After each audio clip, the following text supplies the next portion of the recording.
ସୁଦୂରରୁ ସଦର ଅପହଞ୍ଚ ଅଞ୍ଚଳର ସ୍ୱର ଉତ୍ସବ ମହୋତ୍ସବ ସଭା ସମିତି ସମାରୋହ ପ୍ରଗତି ଦୁର୍ଗତି ଏବଂ ସଂଗତିର ଅଭିବ୍ୟକ୍ତିକୁ ନେଇ ଆଞ୍ଚଳିକ ସମ୍ବାଦ ବିଭାଗ ପକ୍ଷରୁ ପ୍ରସ୍ତୁତ କରୁଛୁ ଜିଲ୍ଲା ହାଲଚାଲ। ଆଜି ଜିଲ୍ଲା ହାଲଚାଲରେ ଶୁଣନ୍ତୁ କଳାହାଣ୍ଡି ଜିଲ୍ଲା ସମ୍ପର୍କରେ ତଥ୍ୟ ଦେଇଛନ୍ତି ଆମ କଳାହାଣ୍ଡି ସମ୍ବାଦଦାତା ସୁନୀଲ କୁମାର ପାଢ଼ୀ। ଉପସ୍ଥାପନାରେ ମୁଁ ସୁଭାଷ ଚନ୍ଦ୍ର ଶତପଥୀ। ଉପମୁଖ୍ୟମନ୍ତ୍ରୀ ପ୍ରଭାତୀ ପରିଡ଼ା ଭବାନୀପାଟଣାରେ ଆୟୋଜିତ ଆଞ୍ଚଳିକ ସୁଭଦ୍ରା ଶକ୍ତି ଭିଜନ ସମ୍ମିଳନୀରେ ଯୋଗଦେଇ 2036 ସୁଦ୍ଧା ବିକଶିତ ଓଡ଼ିଶା ଗଠନରେ ମହିଳାଙ୍କ ଭୂମିକା ଅତ୍ୟନ୍ତ ଗୁରୁତ୍ୱପୂର୍ଣ୍ଣ ବୋଲି କହିଛନ୍ତି। ସୁଭଦ୍ରା ଯୋଜନାର ସହାୟତାକୁ ଉପଯୋଗ କରି ମହିଳାମାନେ ସ୍ୱାବଲମ୍ବୀ ଓ ଉଦ୍ୟୋଗୀ ହେବାକୁ ସେ ଆହ୍ୱାନ ଦେଇଥିଲେ। ଏହି ଅବସରରେ 9,03,50,000 ଟଙ୍କା ବ୍ୟୟରେ ନିର୍ମିତ ବିଭିନ୍ନ ସୁଭଦ୍ରା ଶକ୍ତି ପ୍ରକଳ୍ପର ଉଦ୍ଘାଟନ କରାଯାଇଥିଲା। ପରେ ଅଙ୍ଗନବାଡ଼ି କର୍ମୀମାନଙ୍କ ସହ ଆଲୋଚନା କରି ଉପମୁଖ୍ୟମନ୍ତ୍ରୀ କହିଥିଲେ, ସରକାରୀ ଯୋଜନାର ଶେଷ ପର୍ଯ୍ୟାୟରେ ସେବା ପହଞ୍ଚାଇବାରେ ଅଙ୍ଗନବାଡ଼ି କର୍ମୀଙ୍କ ଭୂମିକା ଅତ୍ୟନ୍ତ ଗୁରୁତ୍ୱପୂର୍ଣ୍ଣ।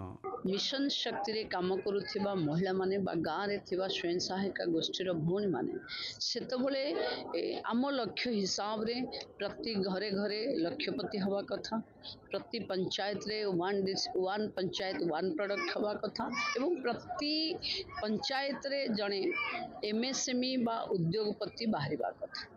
ତା ପାଇଁ କେମିତି BLFର ଲିଡରମାନଙ୍କର ପ୍ରସ୍ତୁତି କ'ଣ, ବର୍ଷକର ଭିଜନ କ'ଣ କାର୍ଯ୍ୟ ଖସଡ଼ା ସେମାନେ ପ୍ରସ୍ତୁତ କରିଛନ୍ତି, ତାର ଏକ ଆପଣ ଦେଖୁଥିବେ ଇଣ୍ଟରାକ୍ଟିଭ ସେସନ୍ ଆରମ୍ଭ ହୋଇଛି ଏବଂ ଏହାଦ୍ୱାରା ମହିଳାଙ୍କର ଯେଉଁ ବ୍ୟବସ୍ଥା ଉପରେ ଆହୁରି ବିଶ୍ୱାସ ଦୃଢ଼ୀଭୂତ ହେବ ଏବଂ ଯେଉଁ ମିଶନ ନେଇ ଆମେ କାମ କରୁଛେ ସେମାନେ ଶକ୍ତିଶାଳୀ ହେବେ, ଆର୍ଥିକ ପରିଚାଳନା ଶିଖିବେ, ସାଇବର ଫ୍ରଡ୍ ବଞ୍ଚିବେ ଏବଂ ସେମାନଙ୍କ ଉତ୍ପାଦିତ ସାମଗ୍ରୀକୁ ଗୋଟେ ବଡ଼ ବଜାର ଏବଂ ତାଙ୍କ ଅସୁବିଧାକୁ କହିପାରିବା ଭଳି ତାକତ ତାଙ୍କ ପାଖେ ଆସିବ।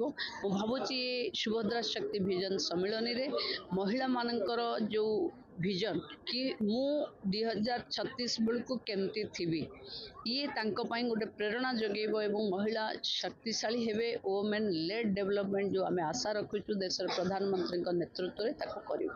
ପ୍ରଧାନମନ୍ତ୍ରୀ ନରେନ୍ଦ୍ର ମୋଦି ଦେଶର 75ଟି ଅମୃତ ଭାରତ ରେଳ ଷ୍ଟେସନର ଉଦ୍ଘାଟନ କରିଥିବା ବେଳେ କଳାହାଣ୍ଡିର କେସିଙ୍ଗା ରେଳ ଷ୍ଟେସନର ଆଧୁନିକୀକରଣ କାର୍ଯ୍ୟ ମଧ୍ୟ ଲୋକାର୍ପିତ ହୋଇଛି। ପ୍ରାୟ 22 କୋଟି ଟଙ୍କା ବ୍ୟୟରେ ଷ୍ଟେସନରେ ଦ୍ୱିତୀୟ ପ୍ରବେଶ ଦ୍ୱାର, ଲିଫ୍ଟ ସହ ଫୁଟ୍ ଓଭରବ୍ରିଜ୍, ଆଧୁନିକ ପ୍ରତୀକ୍ଷାଳୟ ଓ ଦିବ୍ୟାଙ୍ଗ ଅନୁକୂଳ ସୁବିଧା ସୃଷ୍ଟି କରାଯାଇଛି। ଷ୍ଟେସନର ସୌନ୍ଦର୍ଯ୍ୟକରଣରେ ସ୍ଥାନୀୟ କଳା ଓ ସଂସ୍କୃତିର ଛାପ ମଧ୍ୟ ସ୍ଥାନ ପାଇଛି। କାର୍ଯ୍ୟକ୍ରମରେ ମୁଖ୍ୟ ଅତିଥି ଭାବେ ଯୋଗଦେଇ ଧର୍ମଗଡ଼ ବିଧାୟକ ସୁଧୀର ରଞ୍ଜନ ପାଟଯୋଶୀ କହିଥିଲେ, କେଶୁଙ୍ଗା ରେଲୱେ ଷ୍ଟେସନ କଳାହାଣ୍ଡିର ସର୍ବପୁରାତନ ରେଲୱେ ଷ୍ଟେସନ ଲମ୍ବା ସମୟ ଧରିକରି ଗୋଟେ ଉପେକ୍ଷା ହେଇକରି ଆସୁଥିଲା। ଆଜି ତାକୁ ସମ୍ପୂର୍ଣ୍ଣ ଭାବରେ ଗୋଟେ ପ୍ରକାର ବିକଶିତ କରାଯାଇଛି। ଆଉ ଏ କଳାହାଣ୍ଡିବାସୀ କଳାହାଣ୍ଡି ଅଞ୍ଚଳର ବି ବହୁତ ଦିନର ଲୋକଙ୍କର ଦାବି ଥିଲା ଯେ କଳାହାଣ୍ଡି ଜିଲ୍ଲାର କେସିଙ୍ଗା ରେଲୱେ ଷ୍ଟେସନକୁ କିଭଳି ଭାବରେ ବିକଶିତ କରାଯାଉ। ଆଉ ଯେଉଁ ଅମୃତ ଭାରତ ରେଲୱେ ଷ୍ଟେସନ ବିକାଶ କାର୍ଯ୍ୟକ୍ରମରେ ସାମିଲ କରିକରି ସବୁ ପ୍ରକାର ଭିତ୍ତିଭୂମିର ବ୍ୟବସ୍ଥା କରିବା ସାଙ୍ଗେ ସାଙ୍ଗେ ଯାତ୍ରୀମାନଙ୍କର ମୌଳିକ ସୁବିଧାର ଆବଶ୍ୟକତାକୁ ପୂରଣ କରାଯାଇଛି। ନିଶ୍ଚିତ ଭାବରେ ଏଇଟା କଳାହାଣ୍ଡି ପାଇଁ ଗୋଟେ ଖୁସିର ଖବର, ଗୌରବର ଖବର। କଳାହାଣ୍ଡିର ହଜାର ହଜାର ସଂଖ୍ୟାରେ ଯାତ୍ରୀମାନେ ବାହାରକୁ ଯିବା ଆସିବା କରୁଛନ୍ତି, ସେମାନେ ସୁବିଧା ପାଇପାରିବେ।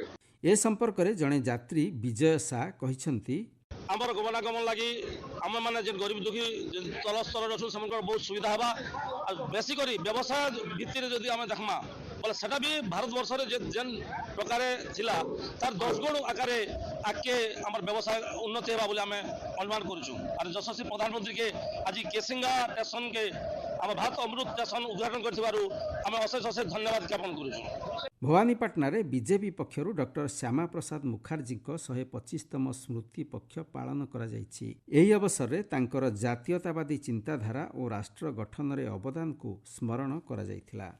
ଜିଲ୍ଲା ଜନଗଣନା ହସ୍ତପୁସ୍ତିକା ପ୍ରସ୍ତୁତି ସମ୍ପର୍କିତ ଜିଲ୍ଲାସ୍ତରୀୟ ପ୍ରଶିକ୍ଷଣ ଅନୁଷ୍ଠିତ ହୋଇଥିବା ବେଳେ ଜିଲ୍ଲାପାଳ ବିଭିନ୍ନ ସରକାରୀ ଅଭିଯୋଗର ବକେୟା ମାମଲା ସମୀକ୍ଷା କରି ସମସ୍ତ ଅଭିଯୋଗର ଶୀଘ୍ର ଫଇସଲା ପାଇଁ ସମ୍ପୃକ୍ତ ଅଧିକାରୀଙ୍କୁ ନିର୍ଦ୍ଦେଶ ଦେଇଛନ୍ତି। ଜିଲ୍ଲା ହାଲଚାଲ ଆଜି ପାଇଁ ଏତିକି। ଆସନ୍ତାକାଲି ଜିଲ୍ଲା ହାଲଚାଲରେ ଶୁଣିପାରିବେ କନ୍ଧମାଳ ଜିଲ୍ଲା ସମ୍ପର୍କରେ।